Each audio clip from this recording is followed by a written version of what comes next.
you look at the emergence of tools like XNA, Torque, and that kind of thing, and the emergence of the indie games scene, which is just getting bigger and more professional with the open platforms that exist. I mean, you can put your game on the Xbox, on the indie games, in a matter of days. It depends on how fast you do the game, right? But it's opening up new paths and new avenues to get your games out there. You don't necessarily have to go work for Valve. I talked our Justin Moore out of applying at Valve so we could try to become an indie game studio, and hopefully he won't regret that. But it's another space. I mean, there is this big professional, really amazing infrastructured industry out there, but there's also the little guys who make games for art, make games for fun, make quick games, make games with political statements, et cetera, et cetera. So that there's room for everybody. And we used XNA for prototyping a lot. We had to move to C++ because of the platforms that we're working on. It's just a lot faster once you start getting to the professional aspect of it. But just to get the experience and to start working with a team, pick the platform that's fastest. And I think right now that's XNA. Not trying to advertise for them, but it was the fastest for us. Well, and I think the other side of it is that you can work down easier too than work up sometimes. So, So when you do the broad base and you learn to to work on the larger engines, it makes picking up some of the other things, the 2D type of programs, much easier. So you're right, quick prototyping, all those things. We work very closely with Emergent. I mean, they Gaming Bureau is doing some really interesting things on prototyping. So there's great tools out there. But nobody packages an engine that makes the game fun, so you have to practice that. Yeah, that's the real thing. One of the things that we've noticed in industry and partnering with our university partners, it doesn't seem like there is an emphasis on testing in the curriculums. Do you guys have a point of view on that? The best thing that I learned coming out of DigiPen and working at Valve for a while is test your games as much as you possibly can. Sit down, anyone you can find at your computer or your controller, whatever you have your game on, and have them play it and watch them play it.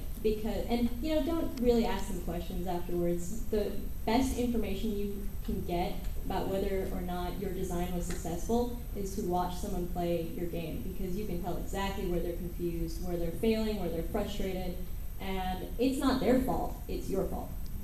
And you need to be very frank with yourself that you made a mistake, and now that you've actually seen the mistake, you can go and fix it.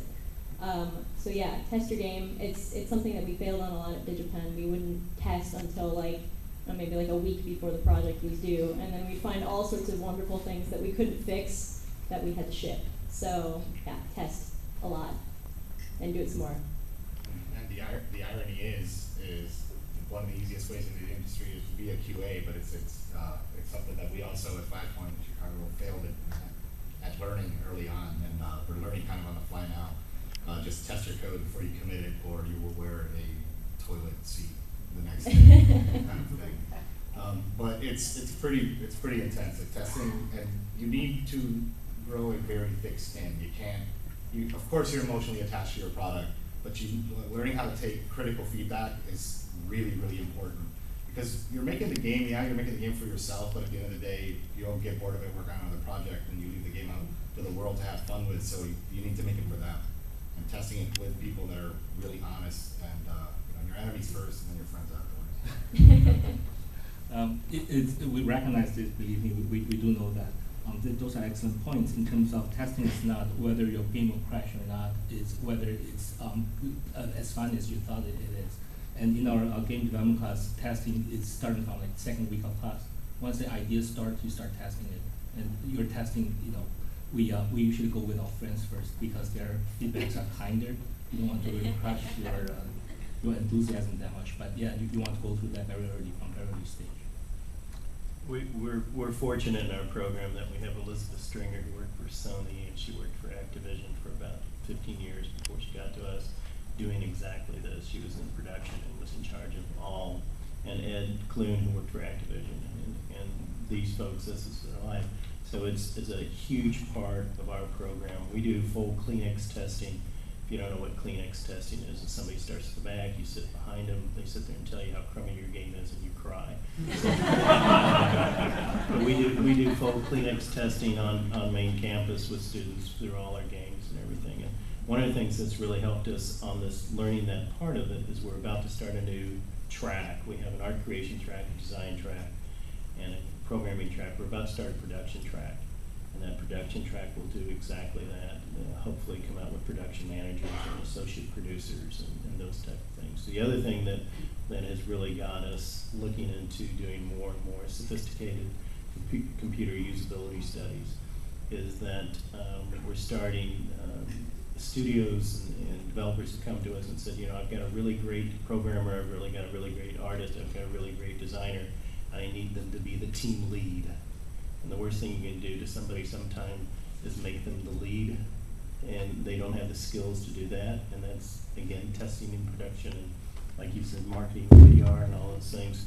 So one of the things that we're going to start doing for industry is we'll have weekend executive management, MBA-ish training for people who need to move to that lead level or director level. So, yeah, absolutely. The criticism that there's not enough testing is well thought out. You know, one of the things you have to tell people is that if a game doesn't work at school, sometimes that's an A. I mean, failure is very important. You know, we many times we don't have our curriculum around entering contests or doing those. We want to go through the full production cycle, and sometimes it's okay to not work because you figure out why. You can't do that later on. There's no room for that. And to go along with that too, like one of the mottos at Valve that we have is fail early and fail often. You know, try as many different ideas as you can. You know, make sure that the idea that you're trying is only going to take you like maybe a couple days to implement, and then have someone sit down and play it, and you can tell right away if this idea is going to be something special or if it's something to throw away. And because you've only committed a couple days of your life to it, it makes it that much easier to shelve it. You know, don't go through a long cycle of working on something before you get someone to look at it, because it's going to be so much more painful to shelve that idea if you've worked on it for a year as opposed to if you've worked on it for 2 days. Yeah, a good example of that is Paramount came to us and gave us the rights to do games for a couple of their movies, and one was 10 Commandments and one was Braveheart. And the 10 Commandments, you know, what are you going to do with 10 Commandments? Well, it could be a great history strategy game. I mean, it could be very interesting. But our students came up with a dating game out of the 10 Commandments. And, you know, the Pharaoh was the bad boy and Moses was the good boy, you know, and that whole, it was absolutely hilarious. And we didn't go ahead, we went ahead with the Braveheart idea, but, you know, that's a game that needs to be done. So.